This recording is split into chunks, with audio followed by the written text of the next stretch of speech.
yourself? Oh no, that's fine. That's good. But you know, to start, he's going to be so start with a big vibe from him as he walks upstairs. And then his followers as he just walks out of the door. It's interesting. Yeah.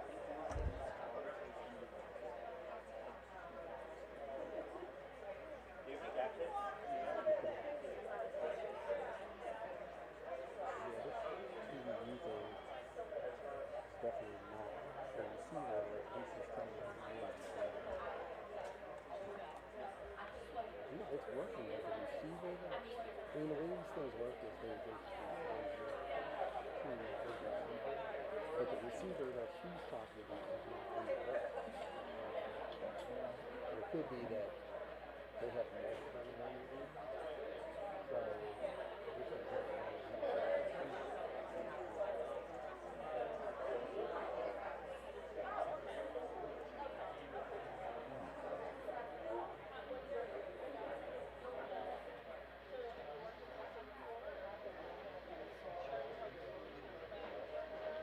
Somebody moving it.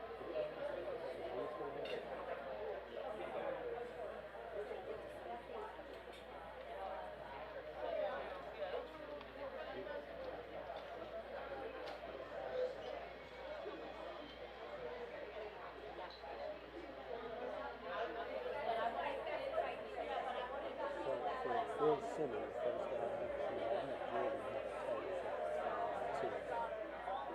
And then probably when he started rapping,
oh yeah.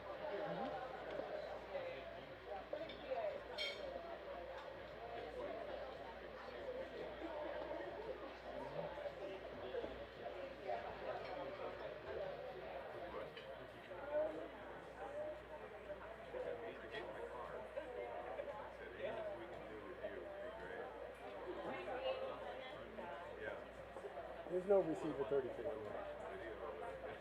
So what's it on? I didn't know, is there an alternate or? I'll try 33 again. No, I think you're fine.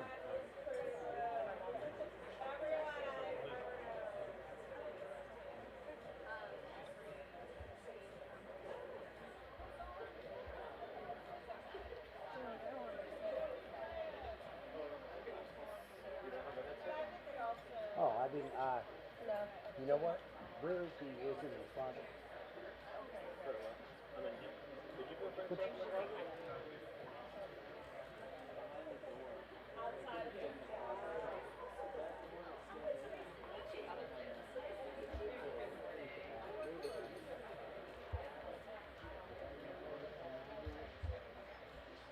can you grab her a headset?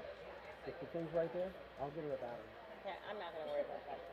Anybody except for representative?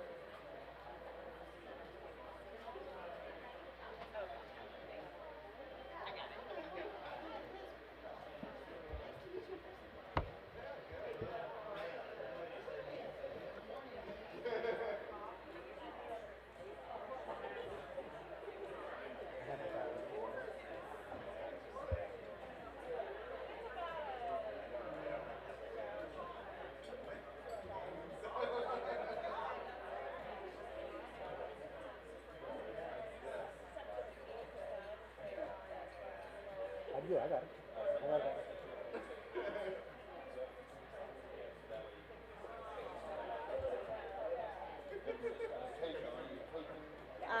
Sarah, this is the receiver they told us. No, the receiver they gave.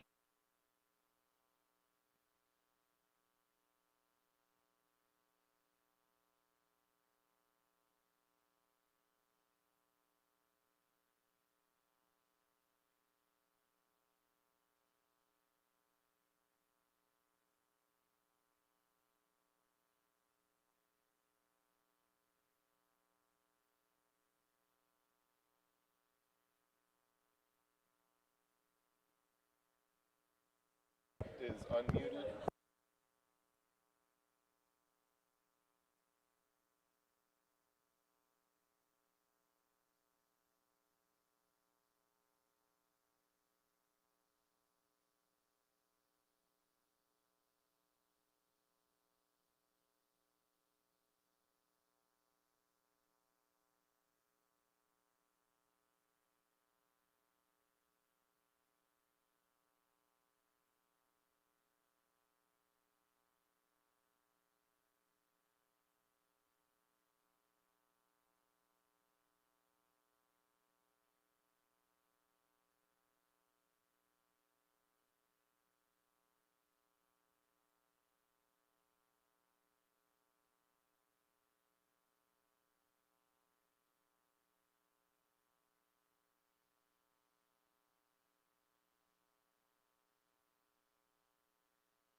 Good morning, everyone. Please take your seats. We'll be beginning our program in 1 minute.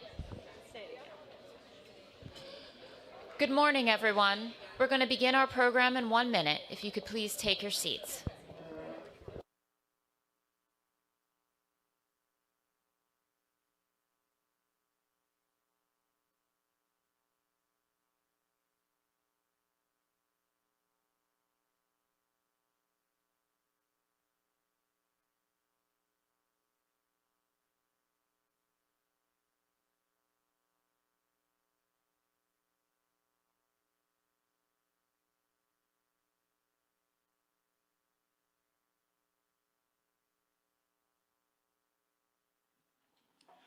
Good morning, everyone, and welcome. By the way, I just checked the heat index. It is now 92 at 8:30 this morning. So this is technically the coolest part of the day. So when it hits 102 later in the day, we can look back fondly at this cool part of the day. Anyway, I am Bill Salmon, Senior Vice President of Editorial Content at The Hill. I'm so delighted that you're here. I want to thank everyone for joining us, whether you're online or whether you're in the room, for today's program, which is titled Matters of Life and Breath, Championing COPD Care. I especially want to thank our sponsor, AstraZeneca, for their generous support in making today's program possible. And the program, of course, is about COPD, chronic obstructive pulmonary disease. It now affects 25 million people in the country. It is the 5th leading cause of death from disease, on track to become the 3rd leading cause in the next decade if nothing changes. And that's because we have problems surrounding COPD, whether it's gaps in treatment, whether it's access barriers, and whether it's just a sort of general policy inaction. All of these things lead to bad outcomes, whether those be elevated rates of emergency room visits or, hospital admissions, hospital readmissions, or worse. The bottom line is that with 150,000 deaths per year and direct medical costs now approaching, I think, $31 billion a year, COPD remains a very big healthcare crisis, albeit one that is under-prioritized. So what can we do about it? How do we tackle the problem? I think the first thing is we have to look at some of the basic questions surrounding COPD. And I wrote a few of them down, starting with this. Will the Trump administration breathe new life into COPD care? How should gaps in treatment be addressed? How can public-private partnerships improve patient outcomes? What does a comprehensive COPD policy framework even look like, and when can we expect it? And in the meantime, and perhaps most importantly, how can patients with COPD prioritize their own health care, especially on a day like today?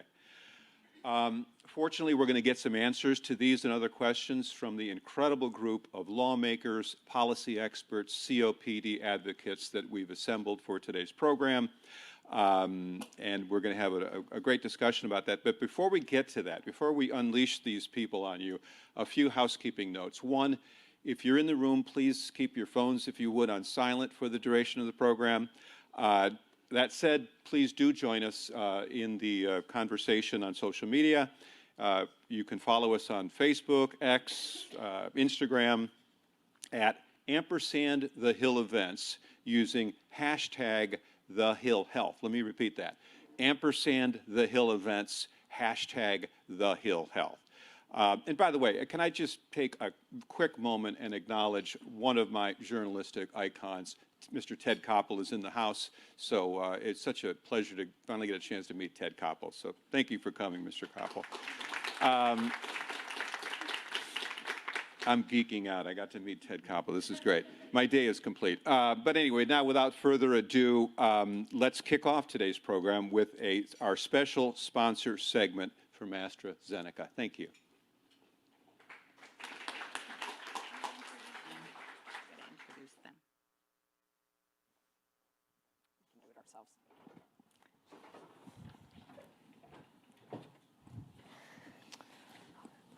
Good morning, everyone. My name is Kathleen Koch. I'm a best-selling author and longtime Washington correspondent. And joining me today is Liz Bowden. Liz is Vice President, U.S. Respiratory and Immunology with AstraZeneca. So welcome, Liz. I'm so thrilled to be here. It's great to see the turnout for this important discussion this morning, despite some rather warm weather here in D.C. So it's great. Well, you know, those numbers that Bill shared with us, those were really sobering, right? And I'm curious how many in the room know someone with COPD or have some personal experience with it? Let's see. Wow, it's probably about half, right? At least. So obviously you folks are very familiar with it, but many in the room may not be, as well as folks watching. So Liz, could you help us understand what exactly is COPD? Yeah, so COPD stands for chronic obstructive pulmonary disease, and it's a chronic progressive lung condition. And for most patients, that manifests as breathlessness, chronic cough, fitting, and fatigue. And so it's a disease like we just talked about that affects 25 million Americans. And I think really the reason we're all here together today is because despite the high prevalence of the disease, in many cases it remains underdiagnosed, or in some cases misdiagnosed, or diagnosed later in the disease progression. And so why is that? Well, you know, it's sometimes due to the nature of the disease and how it presents, but what ends up happening as a result of that, Kathleen, is we see I mean, the statistics are kind of staggering. Almost 2,000 hospitalizations every day in the United States, almost 4,000 or more emergency room visits, and 380 Americans die every day from COPD. So it's really a challenging and complex disease to manage. But I really think that when we come together, like we are in sessions like this, we can think about the best ways to tackle and improve the management of the condition. So I know that it is like so many respiratory conditions generally caused by smoking, but smoking is not the only cause. Yeah. So help us understand that. I think, what is it, 27% of those suffering with COPD never smoked? Yeah, and cigarettes, I should say. And smoking is a contributing factor, but you're absolutely right. There are other contributing factors to this disease. And I think the smoking part of it adds to some of the complexity, because as we know, there's sometimes stigma associated with that maybe leads to some of the challenges of delays in treatment or lack of urgency to act. But for some patients, it can also be a byproduct of occupational hazard, environmental hazards, genetic components that all can contribute to COPD.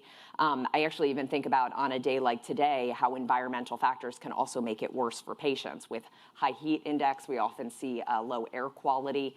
And when there's low air quality and pollution and challenges, often the very first people to suffer are people experiencing respiratory ailments.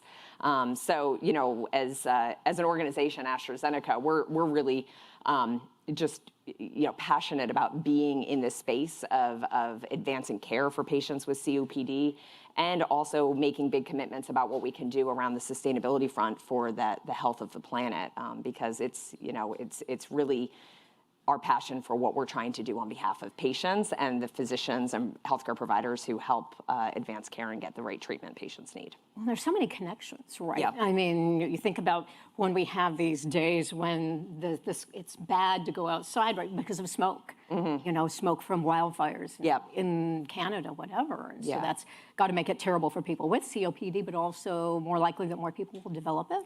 Yeah, it's really more like an exacerbating factor for the disease. So, like, I mean, and well, you asked about the question about COPD. I'm sure many patients, also people in the room here, either know or experience asthma. What variety of lung conditions just can be made worse by air quality challenges.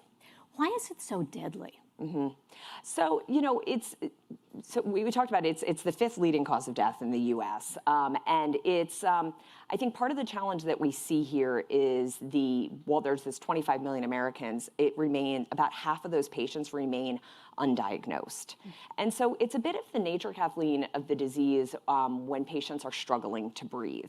It's interesting because when patients are struggling to breathe, what you'll often hear is they start to you know, compensate a little bit. If I'm not breathing as well, maybe I just start to do a little bit less and I start to manage my life a little bit differently. So they don't automatically think, oh, I should call my doctor and see what's wrong. Right. And so as a result, you know, the disease can progress and perhaps remain undiagnosed, like we were discussing. And that can delay it, you know, delay treatment. And what happens is when patients aren't you know, managing the disease effectively, it can lead to more flare-ups or COPD exacerbations. And that's what results in the visits to the emergency room, the hospitalizations. And the challenging part with this chronic progressive lung disease is that with each exacerbation or flare-up a patient experiences, there's a loss of lung function that cannot be regained. So this is one of the reasons that we're so passionate about getting patients on the right treatments at the right stage in the disease so that they can avoid those, you know, honestly quite frightening exacerbations that lead to these visits, and just the day-to-day impact this disease has when you're struggling to breathe. So that's, I think, a couple of the factors that contribute. So quick question, I know we hadn't planned on this, but I understand it impacts women more than men. Why is that?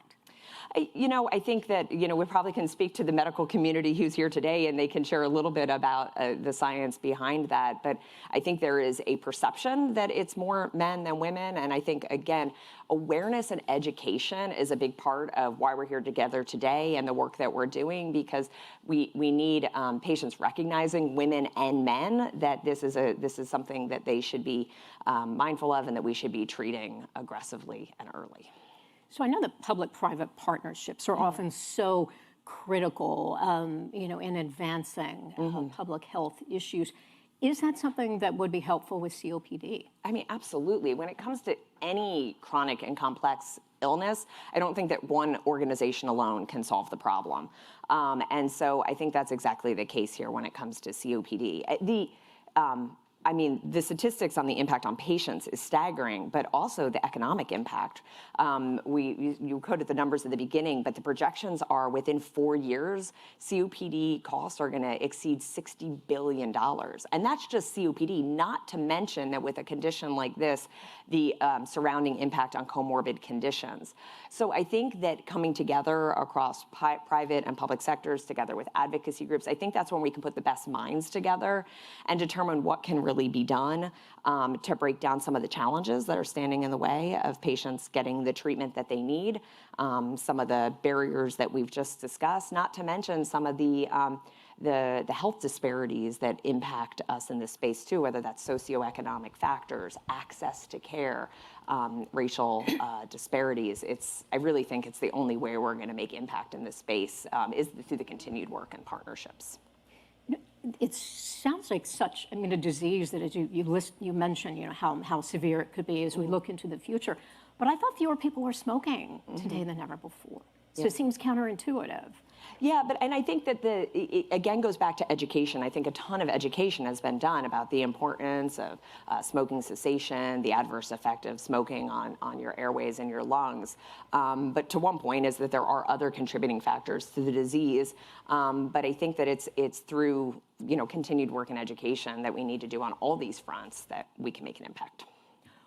Why are you pushing so hard now? Why is it important that, I know we're going to have a representative of Congress here to chime in, but the policymakers, like the one we'll hear from today, and that the public sector join the private sector in this fight? Yeah, I think that it was back in 2017 that the National Institutes of Health did the update to the National COPD action planning.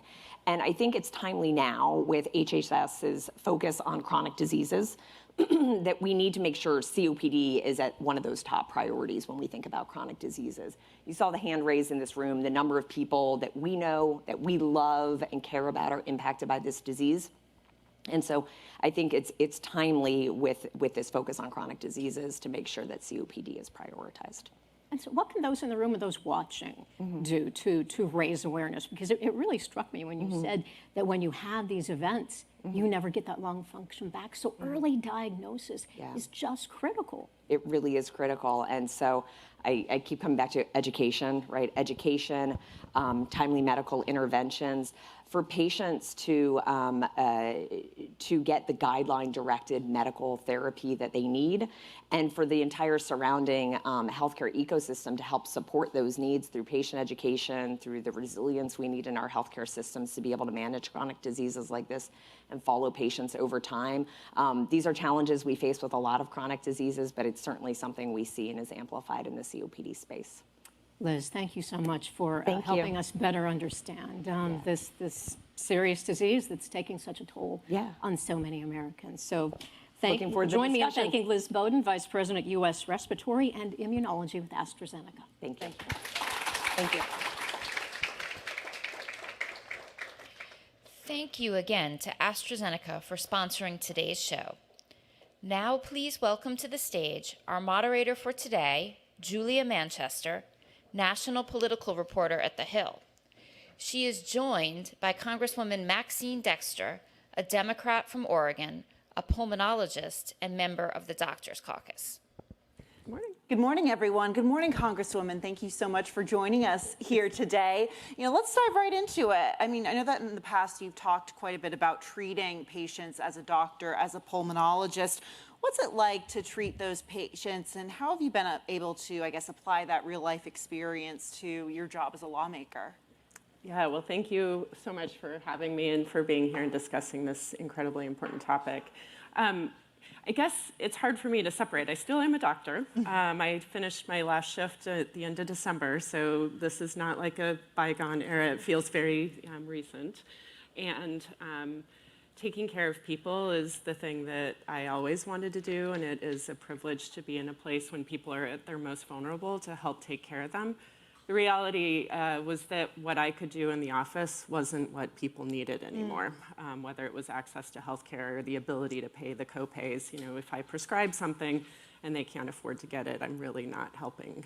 So that was what compelled me to run for Congress, quite frankly, is that people weren't able to be helped by the things that I really could offer. We need to have policy changes in this society, so it's a great privilege to take that experience and bring it here. We obviously don't have enough people who have been taking care of people across the spectrum in Congress. I think one thing a lot of people don't realize is you take care of everybody, the houseless to the most wealthy, the most privileged to the least, the most marginalized. That's a cross-section of society that most politicians don't have ready access to, and especially those really personal things about them that lead to their illness. Right. And I want to zero in on that a little bit and talk about sort of the barriers to care, the gaps in treatment that patients face. What do those look like from your perspective? I mean, it can be anything from the fact that it takes 6 weeks or 6 months sometimes to get in to see somebody. If you are having, exacerbation of COPD and you have no access to the medications because you haven't been able to purchase them or you ran out and there's no one to prescribe them for you, you end up in the hospital because you didn't have access to the care you needed. So it could be just lack of access. It can absolutely be lack of appropriate level of care. If you're seeing somebody who doesn't recognize that your shortness of breath could be something other than just you're getting old or gaining weight, which are two of the very common things people are told, or they're anxious, especially if you're a woman, no offense to anyone, but the reality is that it can also be that you're chronically exposed to particulate matter and smoke, and it doesn't matter what we do in the medical system, that you're going to continue to exacerbate things. So there's any number of challenges, but the reality is that we do not create a healthy society that supports people to be able to be self-reliant in their care. We don't give people the tools they need to be able to manage their disease optimally. So I'm going to throw a pretty broad question out there. What's, I guess, the remedy to that? How, as a lawmaker, how as advocates in this room, how can people close that gap and sort of remedy those barriers that patients are facing? Yeah. I mean, we have to acknowledge that this system was built by people who don't receive care or don't put themselves in the care receiver role when they are building policy, or the people that deliver that care. The system has never made sense, quite frankly. It needs to focus on keeping people healthy. We need to incentivize the outcomes that we want. And as Americans, we know that we have one of the worst outcomes we have the worst outcomes in the world for the amount of money we spend per capita.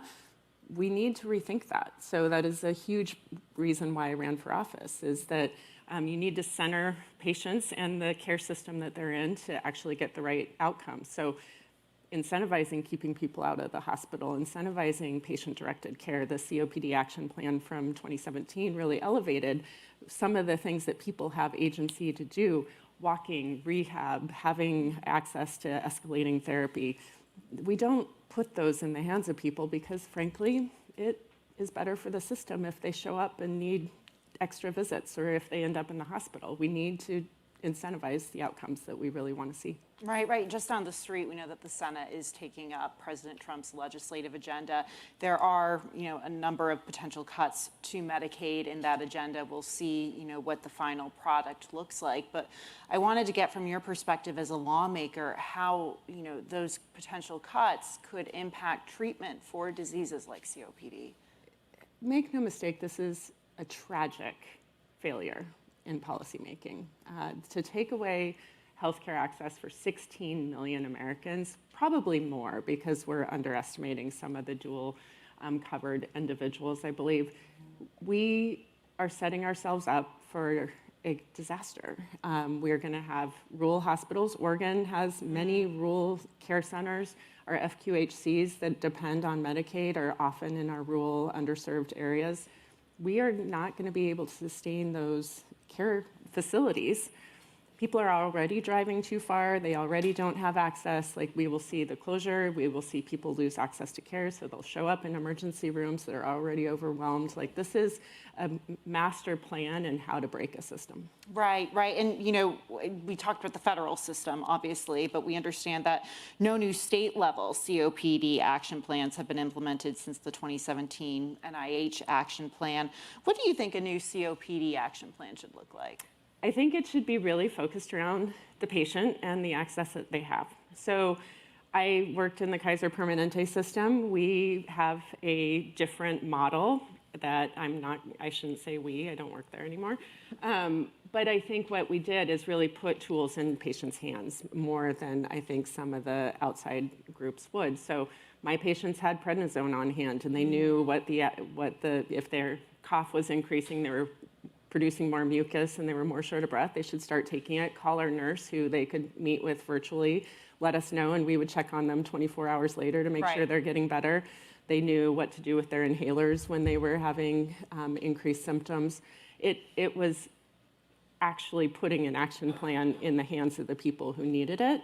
And then they also knew when they needed to show up in the emergency room, and we had a system that could get them into the right care plan for an exacerbation quickly, getting on antibiotics, making sure that they're getting what they need. So we have to put patients at the center. If you tell them what they need to do, they are extremely good at managing. Yes. They don't want to go to the doctor. They don't want to end up in the hospital. So if you actually empower them with the things that they need to take care of themselves, it turns out they will. But we don't spend the time. We don't have the respiratory therapists on the care team who help counsel them and teach them how to use their inhalers optimally, to make sure that they're using their spacers, to make sure that they understand when their sats are dropping, what they need to do. We don't encourage activity. We have great data showing the longer you can walk, the longer you'll live, regardless of your lung function. It's really important that people understand that, but we don't spend time counseling them because we don't have a system that actually supports that. Right, right. And you obviously, like we said, have a lot of experience as a doctor, as a pulmonologist. I wanted to pick your brain to see if you had any real life, stories, anecdotes from working with patients with COPD. I think it's a disease that, obviously an event like this is spreading awareness about, but a lot of people don't know what COPD is. They just hear the acronym. Yeah, so chronic obstructive pulmonary disease, I know a lot of people in this room understand that, but the reality is that the chronic obstruction is the issue that you're trying to manage. The reason for it is very diverse, whether it's alpha-1 antitrypsin deficiency that somebody, inherited and has no ability to control, whether it's particulate matter from being, a miner or whatever, particulate matter you're chronically exposed to, silica if you're doing construction work, whether it's that you were a premature infant and you have it's not exactly COPD, but it behaves in much the same way, or that you were a smoker or exposed to a lot of secondhand smoke. There's a lot of different reasons. Pollution is a growing issue. Like, particulate matter in our communities is absolutely leading to this. And we were trained. I'm not that old. I graduated from medical school, in 2001. We were taught that asthma didn't develop in adults. That's not true. It's happening now because people are being exposed. They're getting reactive airways because of the exposure in the environment. That's also leading to COPD with the irreversible components. And it's really interesting. I think it's an area that we need more research in, is why do some people get reversible airways dysfunction and some people get irreversible airways dysfunction with particulate matter exposure? We know that genetics has some component of that. Women manifest their exposures differently than women in a lot of ways. We know there's pink puffers and blue bloaters, and anyway, there's all kinds of different reasons that typically people get different manifestations, and we're not doing enough research because, frankly, people don't have a lot of sympathy for the fact that they assume that people smoked and they deserve to get what they got. Well, and zeroing in on that issue of air pollution, I know that you've talked about that quite a bit, in the Capitol and addressing the root cause of that. How, as lawmakers, can you address the root cause of that and sort of draw that link between air pollution and COPD? Yeah, I think that it really is powerful to bring people forward. My patients who never smoked, who live along the I-5 corridor in Portland, who show up with COPD, you can't just say, well, I don't know why. You have a reason before you if you do a social history. And so looking at what environments people are developing illness, this is very basic public health research that can be done, and making decisions to change the HVAC systems or not put low-income housing along highway corridors where they don't have access to protection for themselves. We make policy decisions that lead to these adverse outcomes, and it's impacting our children. They're getting asthma at very young ages, and patients who have ever smoked are getting worse COPD over time because of ongoing exposure, not to mention the smoke and heat domes and all the things that really impact people's breathing. There are some COPD patients that'll move to Phoenix, Arizona because they do better when it's hot, and there's some that'll move to Alaska because they do better when it's cold. And you can't necessarily understand why, but it is very true that weather impacts people's breathing and how they function in the world. So controlling the environment in Oregon is not something that we've done very well. Only about 30% of households have air conditioning.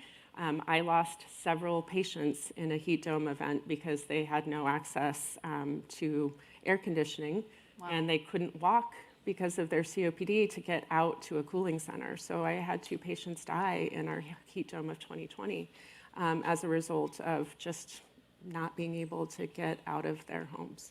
How receptive have other lawmakers been, be it at the federal level or the state level or the local level, to ideas like maybe, where houses are built, for example, those environmental factors? Is that something that people have been receptive to and understanding of?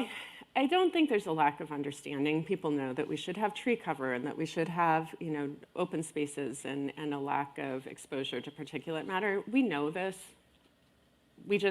It's expensive to make different decisions. It's hard to make different decisions. We've put low-income housing along areas, whether in Portland it's near the train depot, stations at the port, or it's next to the I-5 corridor. That's where affordable housing has been developed over time. So we could change that, but we already are having an enormous trouble just building housing. How are you going to move all of that? So it's a challenge that we need to make intentional decisions to do differently, and it's not going to be an easy fix. In the meantime, we mitigate it by making sure people have HVAC systems, that they have access to counseling, and the impacts of chronic disease. We all know, it impacts how you feel and how you engage in the world. And so mental health for COPD patients is an extremely important problem. And do they have access to oxygen for people who are really severe? There's a lot of challenges. Apria is not well known for its extraordinary service, so we need to figure out how to make sure people get what they need. And I'm not trying to throw Apria under the bus. No worries, and I know we have a few minutes left, but I think we're trying to end on a hopeful note with a lot of these discussions, because I know that there has been a lot of groundbreaking research and developments that have been made. What's something hopeful in this field that what are you hopeful about in this field going forward when addressing COPD? We know we can do this. I had an alpha-1 antitrypsin patient literally my whole career. I took care of him for 17 years, who was on ongoing replacement therapy. We thought he was going to need a lung transplant for 15 years, and he just kept trucking because he had the ability to control his own symptoms. We can manage this disease. More importantly, we need to prevent it. So making sure that people understand, when air quality is bad and particulate matter is high, you should be wearing a mask outside. There are all kinds of political reasons people don't want to do that right now. So trying to, get away from that, making sure that people understand that smoking really is bad for you.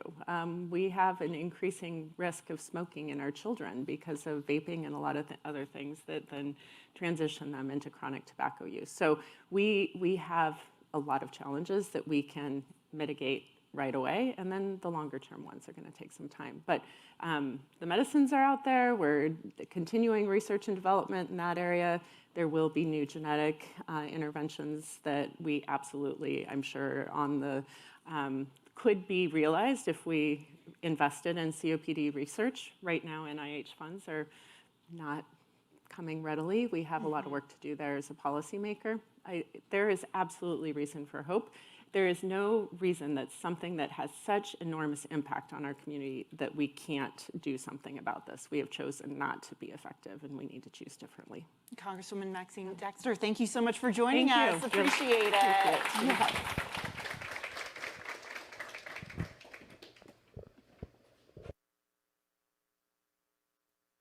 Please welcome to the stage Dr. Gustave Matute Bello, Acting Director of the Division of Lung Disease at the NIH National Heart, Lung, and Blood Institute. Good morning, doctor. Thank you so much for Hello. joining us. Well, thank you so much for inviting me today. Yes, yes, and coming out in the heat. I know, as many of our speakers have said, it's quite a hot day in Washington. Let's jump right into it. What's the NIH's current strategy plan for combating COPD? Well, thank you. Thank you for that question. And before I go into it, I want to mention that this is both professionally and personally important for me. I come here after more than 25 years as a practicing pulmonologist at a VA. So there's more than a patient who had COPD, as you can imagine. I had very dear relatives also with COPD. 2 of my dearest relatives died of COPD, so both personally and professionally. This is actually a matter that's dear to me. And one of the reasons I came to NIH, I started this job in October, was because of the opportunity after, this life as a professional and in research to try to help something, for COPD. So there's a commitment, personal commitment that I have to this disease. And when it comes to the strategy, what I'm seeing is that, picking up on some of the topics, that there's a lot of knowledge that needs to be generated. We've talked about, for example, how we don't really know why some people get COPD and others don't. We've heard that some people who smoke get COPD, but others who smoke don't. Some people who don't smoke don't get, do get COPD. So who gets COPD? How does that pathway begins? Can we identify somebody and say, hey, you're fine now, but you started the track to COPD. We need to do something. So one of the things that I like is there are large cohorts in place, that start from people who are healthy, like the 4,000 patient, lung health cohort, all the way to when people start smoking, early disease, smokers and non-smoker, thousands of patients, and the goal is to actually effectively answer those questions. We need to identify treatments that are personalized. We can do it right now. The treatment for Peter may not be the same for Jane, even though those have a criteria for COPD. So we need to actually do that. And finally, very important, what happens to those patients who have disease, who need, in addition to pharmacologic treatment, support? We have something like rehabilitation. But rehabilitation requires that you go to a gym, or a rehab facility regularly. What if you're in a rural place? Can we leverage virtual approaches? We have programs, like tele-COPD trying to do that. So this important approach can reach everybody. How about nutritional support? Because people are using all their energy to breathe, and they get so that actually also important. And finally, somebody mentioned, it's been mentioned twice, the National COPD Action Plan. That's a call to everybody. NIH, we cannot do this alone, and the COPD National Action Plan is a call to everybody to join, patients, advocates, industry. It's only by getting together and analyzing the program from these different perspectives that we can really actually because the ultimate goal is that people who are suffering today will feel better, and people who are fine today will not suffer in the future, I think that's how I see it. Right, and you mentioned, and the Congresswoman also mentioned this, there's so much we don't know about COPD. I mean, why some people, for example, move to warmer climates, or some people move to colder climates to help them deal with that. What are the obstacles right now to COPD research and learning more about the disease? Yeah, so I can say, we have an ongoing program called COPD Gene, for example, 10,000 patients that are looking very deeply into the genome, the phenotype, the exposures, what called the exposome, aim at leveraging also new technologies like machine learning, AI, to learn exactly why does that happen. Those are ongoing studies. We're starting to learn from those studies.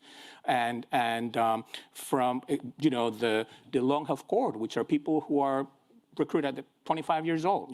These are millennials. We're starting to see, for example, that some of them at this early ages have started to have some findings on CT scan that are not normal.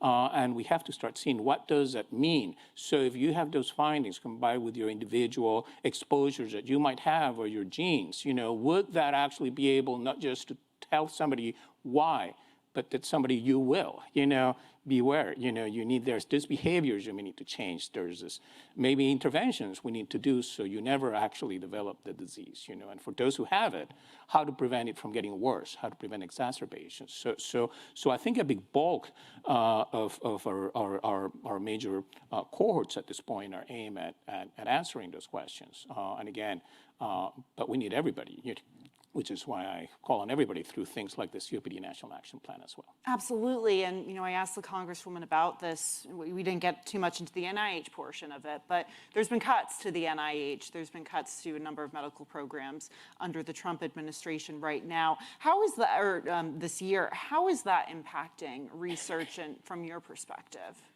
Well, we actually are obviously essentially bureaucrats, so Congress gives us funds, the administration gives us priorities, we enact those priorities, we inform politicians, and we are devoted to utilize our knowledge and resources to do everything we can to answer all these questions, and we're doing it, and we'll continue to do it. I'm committed to this disease. Right. One thing that I think everyone in this room, I think a lot of people in general are very interested in is artificial intelligence or AI and how it's impacting, I guess, a number of fields. But, in preparing for this event, I was kind of struck to see that there's been, some work done in terms of how AI is shaping pulmonary research and treatment. Well, what have you learned about that? Yes, well, one thing that it does, and it has to be done carefully, is that it's a tool that may allows us for the first time to do something we have never truly been able to do, which is to put together all this massive amounts of data, the genes of thousands of people, the exposures of thousands of people, the circumstances of thousands of people, and in a way that no single human could predict, start to generate, put that together. The AI can look at that together and start to tell us, there's this thing that you had never thought of that may be something to look at. So we have, for example, a program called Lung Map, which is the mapping of the healthy and normal lung from gestation to later ages, and normal lungs and now in diseased lungs. All that information, all the structures, cells, communications, molecules is going into is now being put into some AI resources with the idea that you could actually ask, if I modify this gene in the setting of smoking, what will happen? And that's just a fraction of that. So I think we're going to see a revolution that I do hope will help, will really help us, achieve that goal that I mentioned. The people are suffering, and we have to stop that and prevent it. Like I said, we're here on a very warm day in DC. It's not even the hottest it's going to get today. We're not even in the thick of it yet. But I wanted to get your perspective on how environmental issues like air quality, climate change can affect people living with COPD. Yes, well, it definitely can, and that's actually at a local level, one of the things where we can empower patients. We haven't talked about empowering patients, an important thing of COPD, that patients have the access to learning resources and also to devices and tools that let them control their disease. For example, there's some under our small business program, there are some programs right now at devices that will help you also identify, for example, different levels of exposures in your home, so you can see how that's linked to exposures and take actions to modify that. If you're a smoker, a former smoker, for example, would levels of particulate matter in the air in a given moment versus another, put you in track to an exacerbation? Can you know about that so you can actually prevent it and do something about that, empower yourself so that you're not just saying, well, you know, it's hot here and there may be pollution, but I actually need to do something right now because this increases my risks of getting an exacerbation. That's very much something that both, you know, that is important, you know, that matters even at the local level. You know, if you have smoke, again, as I said, even particulate matter may actually make you worse, you know, if you're a former smoker with COPD. Right, right. And we're looking into ways to tell that to the patient with advice that lets them take control of the situation. You brought up some examples of empowering patients. I'm curious as to, you know, how people in this room, how the advocacy community, researchers, how can they help empower patients with COPD? Yes, well, it's something that we all have to do. You know, it's not an individual. It's something that we all have to do. And one of the things that you can do is inform us. You know, I fear that if I am no longer seeing patients, I may get a bit disconnected with that reality. So we need the continuous flow of information and feedback from patients, from advocates. You know, there's a COPD National Action Plan. There's other venues, you know. So and also, I think that organizations play a fundamental role in helping translate this knowledge and resources to the individual patient. How they're going to know that there's, for example, a set of resources that can help them. It's very difficult to access reliable information, especially these days. And I think organizations and advocate groups have a role that nobody else can play because patients trust them. So they can steer the patients towards what's relevant and effective for them. And if we're all partnered together, it can be very powerful, I believe. I said this earlier to the Congresswoman. I think we want to end as much as we can on hopeful notes. So I wanted to, you know, see what you're hopeful about in COPD research and COPD treatment.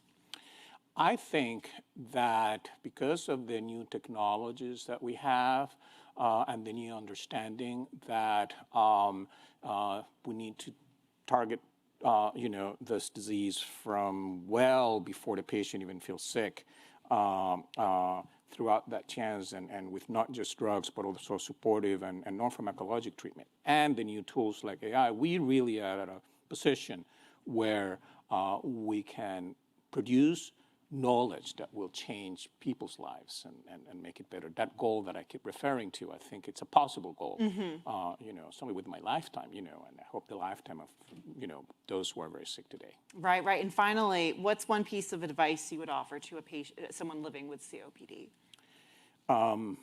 I would say learn about your disease as much as you can so that you can actually take control of it. Your disease is yours. It's individual. Each person is an individual. You have individual features. So learn about yourself and your disease so that you can have the highest quality of life possible with a disease that is essentially living asphyxiated. So you can have the best quality of life possible, and we are willing to help you at least with our educational resources, give a little part for that, and here's where we all have to come in, advocates, patient groups, to provide that patient with the information they need to do that. Dr. Matute Bello, thank you so much. It was great Thank to you. chat with you. Thank you.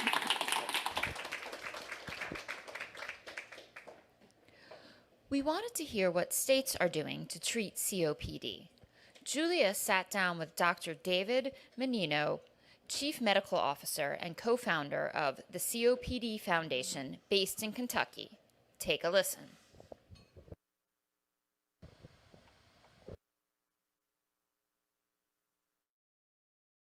So Dr. Menino, I thought it was interesting looking at states with, you know, some of the highest rates of COPD, and you know, I saw Kentucky has one of the highest rates of the disease in the country. Why Kentucky? What is causing it there? Well, there are a number of factors, and COPD is related both to, for example, history of risk factors, and Kentucky has several of them, including it has a historically high prevalence of cigarette smoking, but also people working in dusty industries such as coal mines. But COPD is also related to poverty. And Kentucky is in fact one of the poorer states. I think you combine those factors and you end up with a high prevalence of COPD, which Kentucky has had.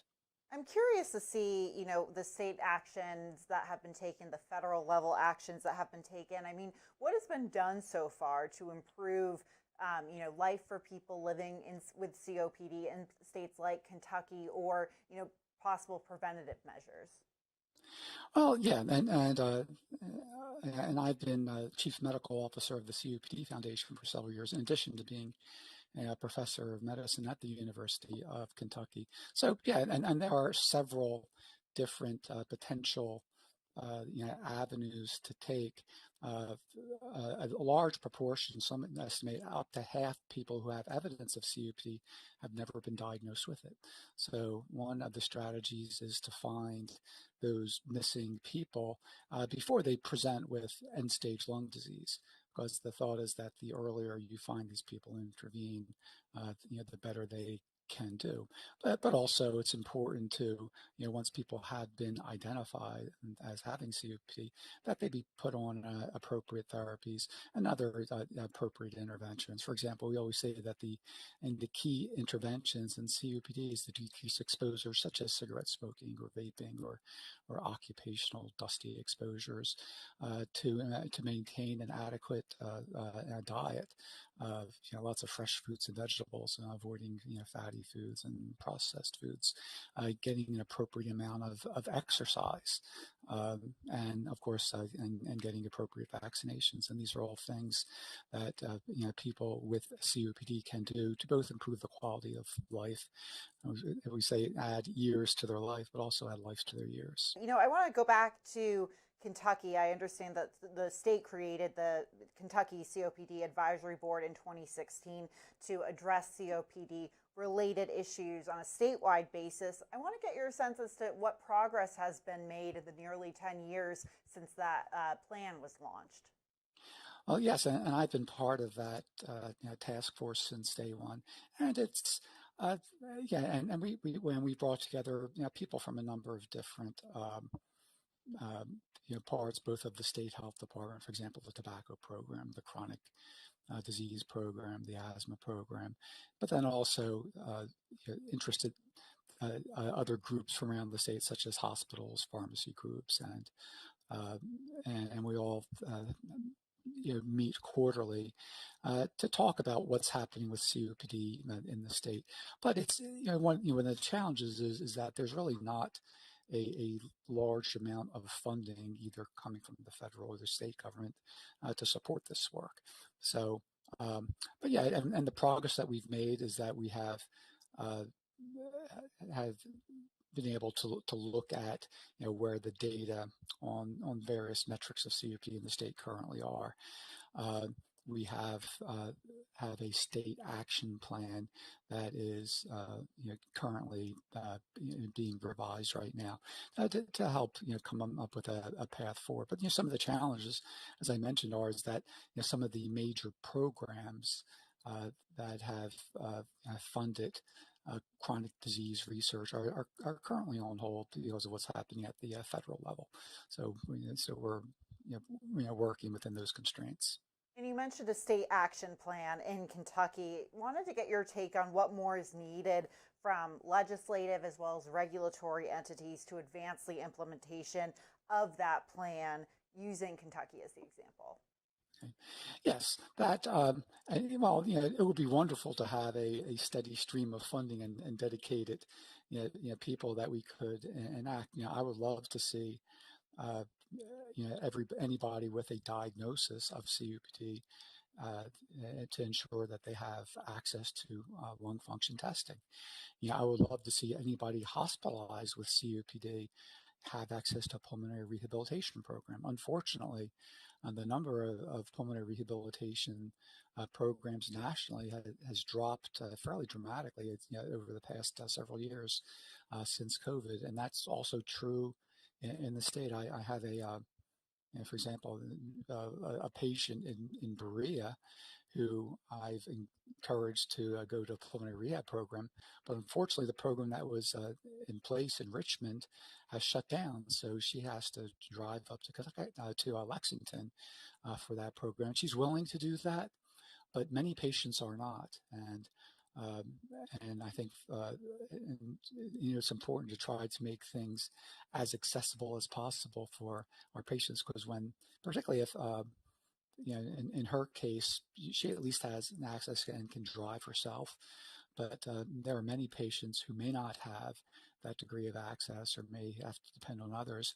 And the harder you make it to access resources such as pulmonary rehabilitation, the less likely it is to actually be done.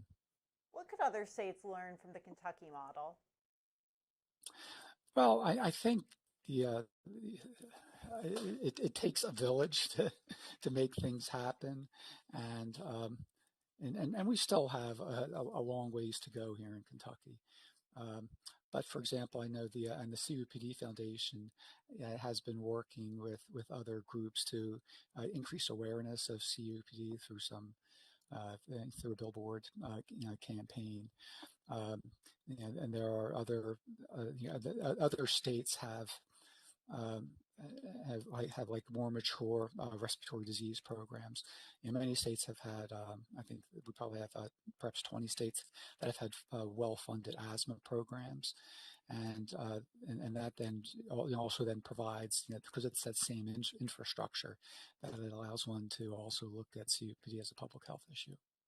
So we talked about the Kentucky model and that state's plan, but I wanted to get your sense finally on the role states play versus the federal government. I understand there's a bit of a gap in terms of how they respond to the disease, put out preventative measures. Talk more about that. Sure. That and the way the health systems work in the U.S., pretty much everything happens at the state level, or below. So if you look at things such as Medicaid expansion, that happens on a state-by-state basis. And Kentucky, in fact, is one of the states where Medicaid was expanded. So that's good for our COPD patients, because and there was just a paper published earlier this year that I was involved with, that looked at the relative proportion of patients with COPD in each state who have access to health care through Medicaid.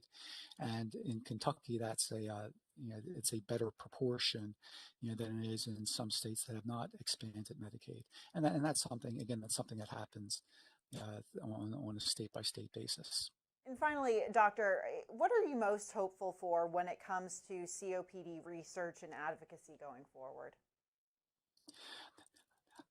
I'm hopeful that we have actually new therapies that have been approved in COPD, and there have been 3 different therapies approved within the past year now, and I think and these are providing new opportunities for patients, because we still have unmet needs in our patient population, people that continue to have what we call COPD exacerbations or flares, or we have people that continue to be very symptomatic, and we have people that despite many attempts still have not been able to stop smoking, for example. But what I'm excited about is that we now have several different therapies, both approved, and we have some additional ones that are in the pipeline that we expect to see approved within the next 2 to 3 years. And I am actually very hopeful that some of these will actually be able to make a difference in our COPD population. And for example, at the COPD Foundation, we're also interested in looking at people with earlier stages of COPD. And now we have several different therapies that we are looking at to see if there's potential to use these for people earlier in the disease course. So I'm hopeful for that, and I think that the next couple of years, I think we'll see dramatic changes in our COPD population, both in terms of interventions and how we can improve the lives of our patients. Well, I know it's a very serious topic, but it's great to end on a hopeful note there. Dr. Menino, thank you so much for joining us today. Thank you for having me.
So before we move on to our panel discussion, the Hill invited Republican lawmakers to participate in today's conversation, but due to scheduling conflicts, we couldn't get a hold of them. So I would love for you to direct your attention to the screen for some recent highlights from Republicans working on COPD and other chronic health conditions. Thank you.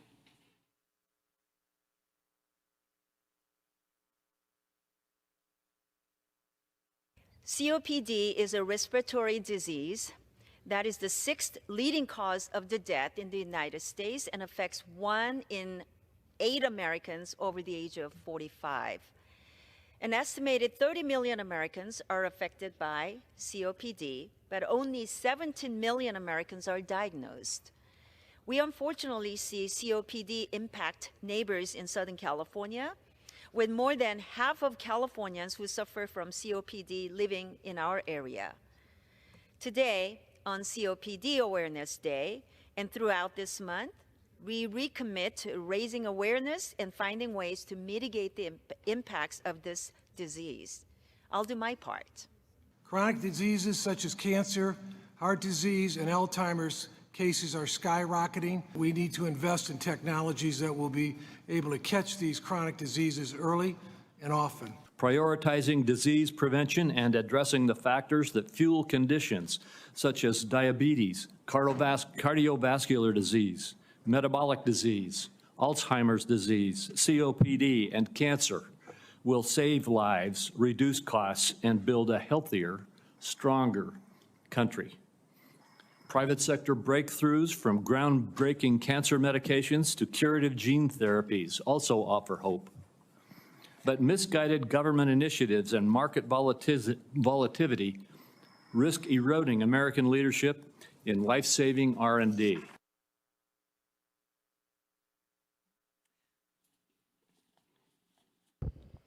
It is now time for our panel, COPD champions.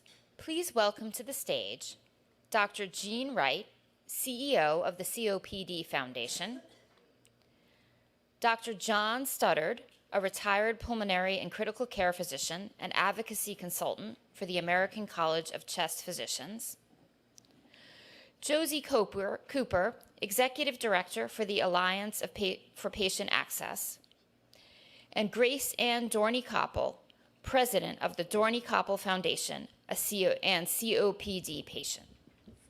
Thank you so much, Sarah, and thank you so much for all of you for joining me today for this very important discussion. It's great to see you all here on stage. Dr. Wright, I want to start with you. You've talked about COPD being one of the most under-recognized public health challenges.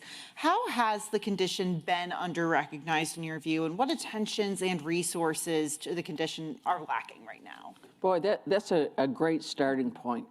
We often refer to it as the invisible epidemic. So you wonder, how can something be of epidemic proportion and not be recognized? There's several different reasons. One, we don't have a routine metric for lung function that we do across our life.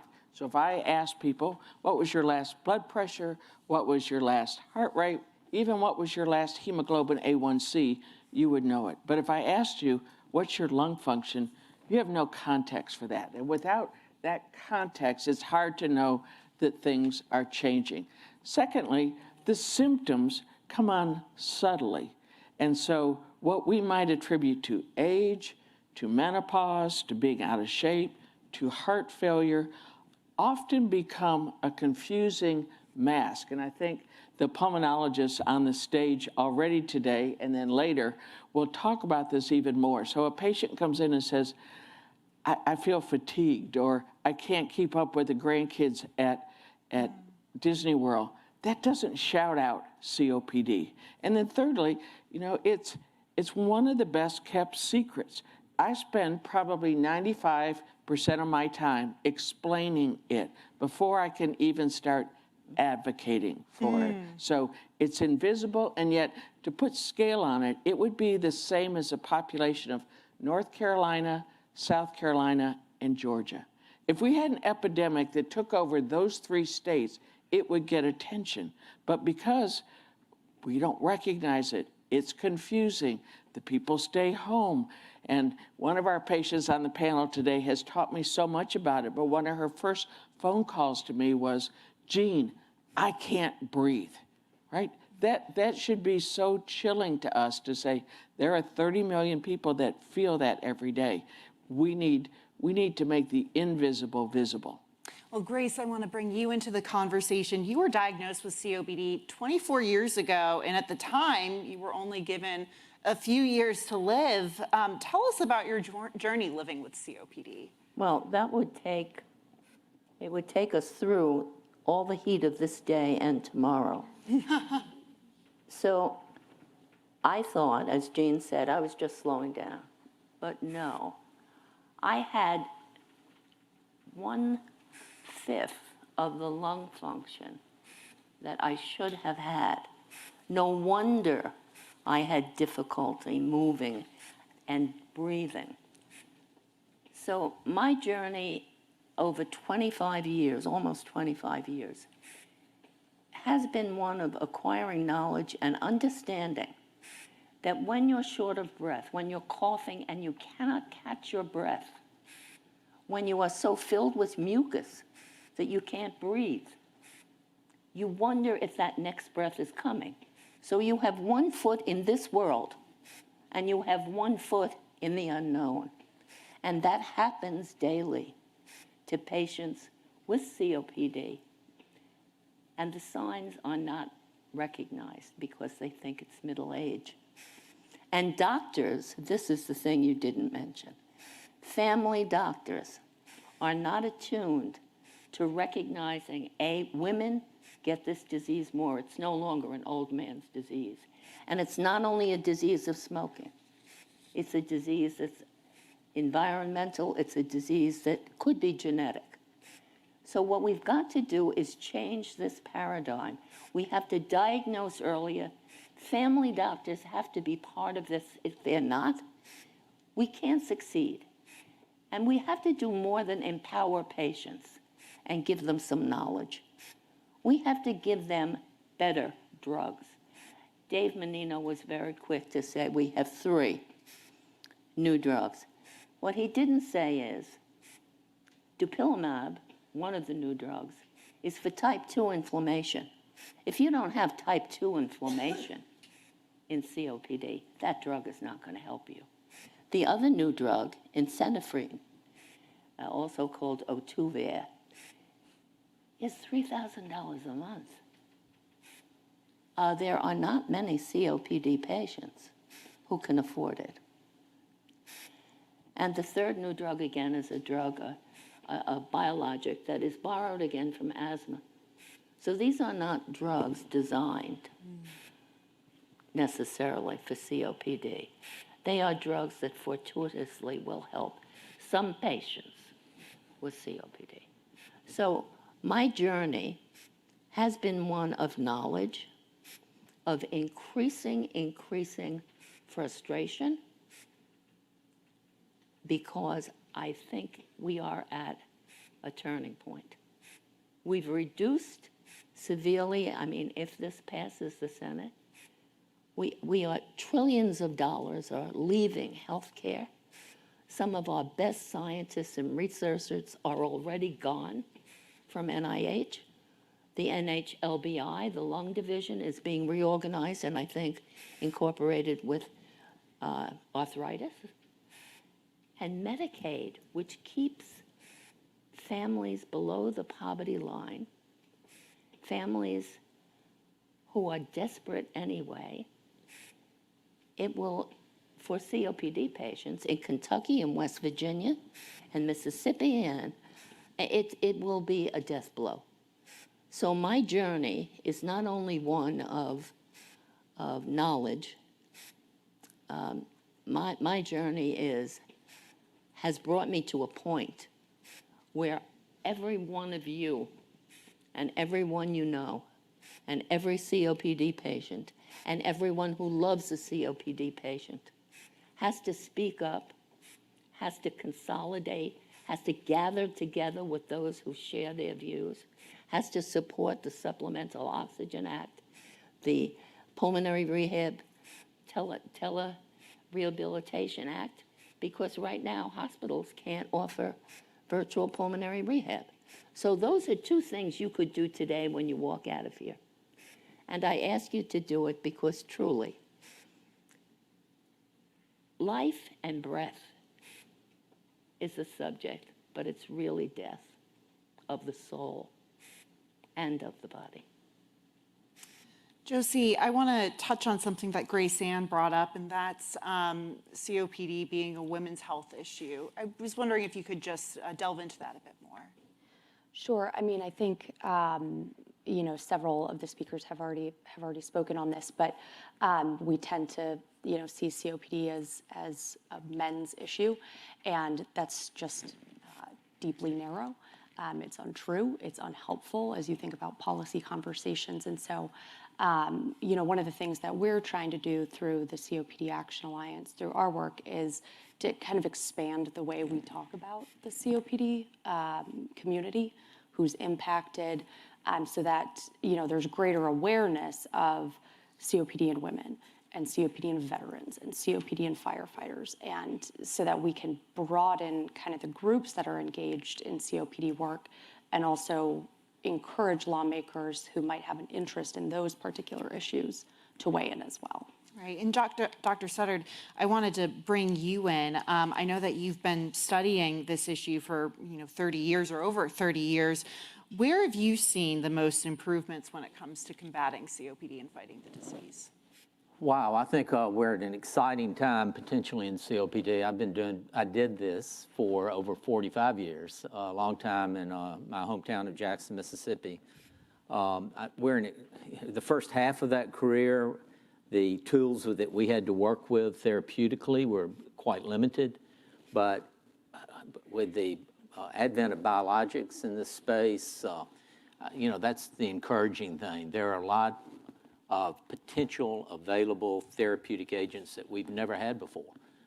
But the problem here is everybody's emphasized is awareness, access to care, and affordability. And affordability and access are pretty closely linked. And in my Mississippi experience of taking care of patients, look, I don't usually disagree with Dr. Menino, but I think we might be number one in COPD. We're either number one or 50 in almost every damn thing. Okay. So some are better ones than others, but this isn't a good one to be number one in. But we have a large population of rural poor patients in Mississippi, Black, white, Hispanic.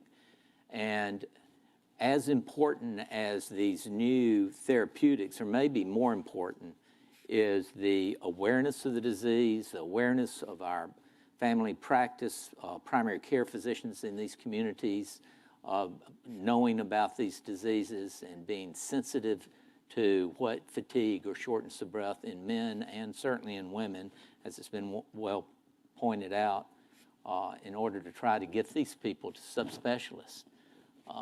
But access to subspecialty care in a state like Mississippi, you're not going to find many people like me in Louise, Mississippi, or Midnight, Mississippi, in the Mississippi Delta. It just doesn't happen. And then you have the issue that you spoke with another speaker about social drivers or determinants of health become so important. Housing, health literacy, transportation, nutrition, all of these things that are maybe more important than therapeutics in the long run in a rural, poor state like Mississippi or Kentucky or West Virginia. So, Dr. Wright, what kind of reforms are needed to enhance COPD care and patient access treatment? I mean, I think we've heard about what the issue is. We've heard about, the issue impacting rural communities, and I'm sure, other communities outside of the rural community are impacted. But what are the reforms that are needed? We talked earlier about the COPD action plan. Great plan. What it lacked was action.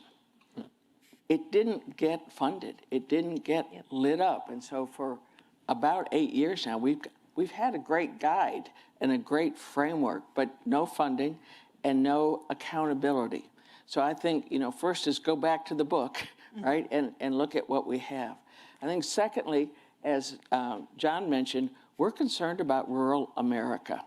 I often say we like the concept of rural America. We just don't invest a lot and rural Americans. So COPD has twice the incidence in a rural zip code than it does in an urban zip code. So they're almost doubly disadvantaged because they've got a rural zip code. They're probably a farmer or likely self-employed or working in a factory or plant.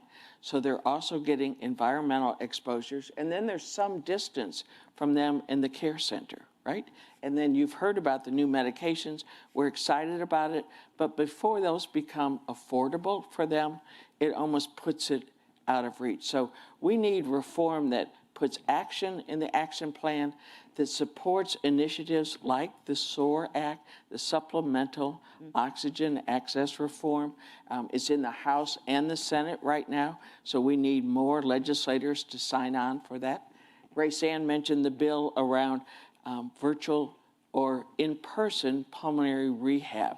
You know, a lot of us, we're not very nimble in the world of Zoom and virtual, and we have crossed over that divide, and we can do all sorts of things that way. And so now we know if we can't provide brick and mortar pulmonary rehab, let's do it virtually. But our hands are tied by some of the legislation that's out there. So we've got actionable reforms just on the precipice and need to be voted through, need to be pushed through. And as several of the speakers have mentioned, we need NIH funding that's focused on COPD. How could we be third, fourth, fifth? We've heard a variety of numbers. Depends on, I like your analogy, it depends on whether it's high or low is a good thing, but we're too close to being at the top of the list in terms of chronic disease or mortality. Yet we've been 173rd in NIH funding. That's got to change. And I'm hopeful that the new emphasis on chronic disease will help raise that priority. I'll open this up to the entire panel. We've heard so much, like you said, Dr. Wright, about the action plan, and I know you mentioned a lack of funding, but why has it, why haven't we seen the action plan, you know, pardon the pun, but like go into action? Why has there, Grace Ann. Well, I was there at the press conference when it was announced, and we were also hopeful. At that time, we knew it was a document, it was a piece of paper, and unless it was put into practice, it would just die on the shelf. Well, for every other action plan, including the asthma action plan, money was allocated so that it could get started. That was not the case for the COPD National Action Plan. Also, I want to mention that the focus on rural is what Ted and I, with the Dorney-Koppel Foundation, have devoted since 2007. We've devoted our lives to it. We have Grace Ann Dorney pulmonary rehab clinics in West Virginia, Kentucky, North Carolina, Louisiana, Maryland, and the newest one is in Georgetown Hospital in Washington, D.C. So pulmonary rehab is a treatment that has not been mentioned but should be. We've had this treatment, but it was not available. We have a program now that I'm very hopeful about in West Virginia. All of our clinics there are 8 or 9. Patients are reimbursed for their travel. Their co-pays are paid, and people without insurance can access the program and use it. Now, that's an in-person program. But I am hopeful, since there are many PR clinics in West Virginia, that we will be able to include all of them in this. And that's the public-private aspect of coordination that was talked about. So we have engaged other foundations who support us in doing this work. And in this interim, while we're without funding, I do think that's one of the avenues that is the most hopeful for us. But it really requires some kind of action. People have to support this. You have to contact your congresspeople, And you have to get others, you have to activate them, which is what the COPD Foundation is doing. And I know, John, you've devoted your life to this as well. And you're new, but you're devoting yours as well. So it really will take all of us to make this happen. And this disease, Jean is quite right. This disease has always been disproportionately funded and researched relative to the number of people who have it and who are dying. 160,000 deaths a year in the United States. Hundreds of millions of people have it in the world. And somehow, what is COPD? It's a killer. And what we have to do now is what Mother Jones did. What we have to do is mourn the dead, but fight like hell for the living. And if we don't do that, many, many patients are not going to be served or diagnosed or treated. Right. Josie, you authored a study, this year that found that utilization management can fuel physical burnout. How can this, coupled with post-pandemic physician shortages, affect both physicians and patient care for COPD? Sure. So it's a great question, and a lot of folks have already talked about the time it takes for a patient to get to a healthcare provider and the impact that has on a COPD patient. So our organization, the Alliance for Patient Access, did a survey of about 500 physicians to really understand what's the impact of utilization management tools, so these insurance barriers that doctors are fighting every single day. What's the impact of those on physician burnout? What does that do to their willingness to stay in practice, to tell their med students to stay in school? And what we found was, the impact significant. More than half of physicians say they're spending more than 6 hours a week doing paperwork. They say, about half are currently burned out, which I find terrifying. We heard folks saying, I tell med students not to continue. I'm considering leaving the practice. So you think about the impact that has on, the availability of clinicians. We don't have enough clinicians. We talk about it all the time. And if we don't reform some of these tools that are making their lives harder, we might end up with fewer, not more. So if our goal is to increase physician availability, to shorten the length of time to a diagnosis, to get people treated faster, we need to encourage policies that support clinicians rather than, make their lives more difficult. I say all that because, in addition to the SOAR Act, in addition to the pulmonary rehab bill, there are bills in Congress right now that would reform those practices. There's the Senior Timely Access to Care, which would reform prior authorization. There is a copay accumulator reform bill, Help Copays Act, we're pushing for Safe Step to be reintroduced. Those are all bills that would take action to make it easier for a patient to get care and for a physician to prescribe care. And so when you think of, increasing access in rural America, those are actionable steps we can be taking. Dr. Stoddard, several studies have revealed that 1 in 4 patients with COPD suffer from symptoms of depression. Earlier, Congresswoman Dexter talked about how COPD is in many ways a mental health issue as well as a physical issue. Can you speak to that correlation from those studies? Without question. That makes perfect sense that a patient with chronic disease that people don't understand very well, that has poor recognition across, at least it certainly does in the United States and certainly worldwide, I'm sure. There's a stigma attached. Patients don't want to appear short of breath. Patients want to be able to do what their coworkers or friends do. Look, I think all chronic diseases lend themselves to depression, and certainly COPD is one of those. But what gets me concerned and depressed to a degree is all these issues that we talked about, where it's been going on for a while as far as adequate funding and awareness and But, you know, we find ourselves now, as hard as we're working on that, if we were in a favorable environment in the city of D.C., we're not in a favorable environment right now. I think it's an unusual time in my career as a physician, and that there's an attack on evidence-based care and public health in our country. And it has a direct impact on the disease of COPD. Vaccine skepticism. Vaccines are critically important to our patients with chronic disease like COPD. Cuts in Medicaid and potentially the Affordable Care Act marketplace, where over 10 million people who now have a bare minimum of insurance are going to lose insurance and lose access to care. NIH funding, you know, I've heard the previous speaker, but the facts are the facts. The NIH funding is, if it hadn't been for research being funded, the biologics for 10 years from now, those scientists no longer have funding to do basic research.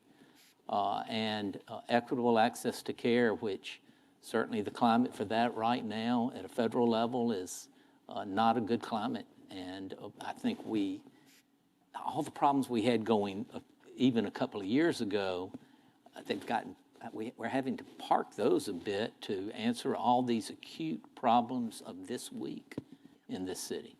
Right. And it's a real concern to me as a person who's done this for a long damn time. So. Right. I want to stick with the mental health issue because I think in general, you know, within COPD, outside of COPD, mental health is still stigmatized in this country.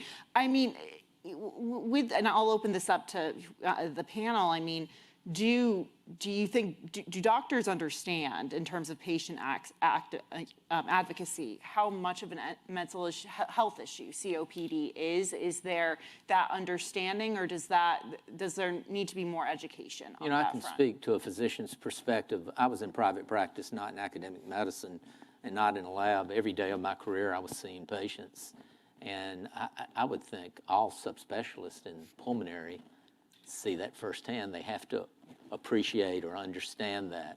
So no, I think there's an awareness of it. Is there a sensitivity and an awareness to those primary care docs and other providers that are so overwhelmed already? Do they have time to consider that? And with the paperwork burden Josie referenced earlier, you know, you can only do as much as you can do. And so I'm not being critical of a lack of awareness of those other physicians. But I think pulmonologists certainly are aware, and, you know, certainly in our practice, we were sensitive to that. I mean, we became good friends with our patients. We saw them all the time, so. Right, absolutely. Well, we only have a few minutes left, so I wanted to get a sense, and Grace Ann, we can start with you and go down the panel. What solutions are needed moving forward, or are you looking forward to seeing to COPD moving forward? Well, I am looking forward to many things, but I don't know if they're going to actually occur. I'm looking forward to more medications in the pipeline. I'm looking forward to care for people in rural and distressed urban areas, as well as people in urban areas themselves. I'm looking forward to people understanding that this disease is a major killer and a major disabler. I'm looking forward to getting back on track with research into this area where I feel that we have lost so many good people, colleagues that I've worked with for years at NHLBI and CDC. By the way, there is no more a chronic disease program at the CDC. That has been totally eliminated. I am looking forward to a change in attitude where Americans will say, enough, we care about our health. We care about health care. We care about other people's health care. That's what I'm looking forward to. Now, whether that's coming to fruition or not, I would not know, but I hope that we can make a difference in making that happen. Josie? Absolutely agree. And, you know, one of the things that it's just a really challenging policy time right? And so, Gracie Ann mentioned we're kind of the new kids on the block. So the reason I'm up here is because AFPA launched about 6-8 months ago the COPD Action Alliance, which is a coalition of now about 25 member organizations, some folks in the room included, who are advocating together for better policy at a federal and state level. And so one of the things that we're really trying to do is identify new champions, because we need more folks. If we're ever going to make any of this happen, we need more folks who care about COPD. We need to, you said this once, Jean, like we need to make ourselves so big they can't go around us on these policy issues. And we do that through partnerships. And so, what are we tackling? We're trying to raise visibility up on Capitol Hill, for one, as well as support state lawmakers in implementing, things like the Kentucky plan. We're grateful that that's out there. We want more states, doing something similar. But I will say what makes me hopeful is that, we have a huge number of partners in this work, folks in respiratory, folks in women's health, in rural health, all who are coming together, who are passionate. And I find that very hopeful. Dr. Sutter? Wow, hopeful. Hopeful because of new therapeutics in COPD, concerned that we've gotten off track, like I referenced earlier. Another, tobacco, which isn't the only cause of COPD, but probably still the leading cause of COPD that we're aware of. The Center for Tobacco Products at FDA just lost funding. The Office of Smoking and Health at CDC lost funding, all in the same day. Our two biggest partners in this space of tobacco control in this country. It was the biggest blow to tobacco control in the last 30 or 40 years. We just need public to have the sensitivity and awareness of the crisis situation I think we find ourselves in. Because, and again, that takes up so much energy that we should be spending on all these other things. And I'll emphasize what Josie pointed out. I think the potential of partnerships, and something I stress all the time, in relationships in these spaces are critical. Because me knowing this wild woman on my left here who's with the COPD Foundation, and these great patient advocates in this space, these kinds of relationships are where we potentially can bring the public awareness and the sensitivity, not only to where we find ourselves in public health, but in COPD. And Dr. Wright? Wow, great act to follow there. I'm encouraged, I'm hopeful that we are changing the face of COPD. If I had asked you to close your eyes and picture a patient with COPD, depending on your generation, you might have thought of somebody after World War II, a man, a cigarette hanging out of their mouth, and showing like they had lived kind of a rough life. That was a picture, but it's not the picture. As we've mentioned today, it's now shifted, right? And now women are 50%. And as Grace Ann said, we present it earlier in life with symptoms. We get a heavier burden of symptoms, right? It's probably our height difference. It's probably our genetics. It's probably our hormones. It's probably what was marketed to us, right? It's all of that. So now the face is changing from older men to middle-aged women. My personal plea is that OBGYNs will begin to recognize this because the symptoms come out around the time of menopause. And then I want people to recognize the face of COPD actually in children. It's almost impossible to get COPD without certain childhood events. Smoking in your environment, your parents smoking, your prematurity. I have a son that was premature. I talk to him all the time about COPD because that lung was impacted right there, at birth.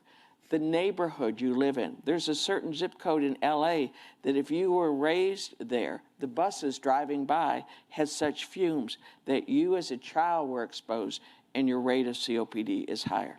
COPD is a childhood disease. That's not on people's radar right now. And so my hope is that we will change the face to include all those faces and realize, yes, smoking is an accelerant of that, but 1 out of 8 of us will get it, and it won't be from smoking.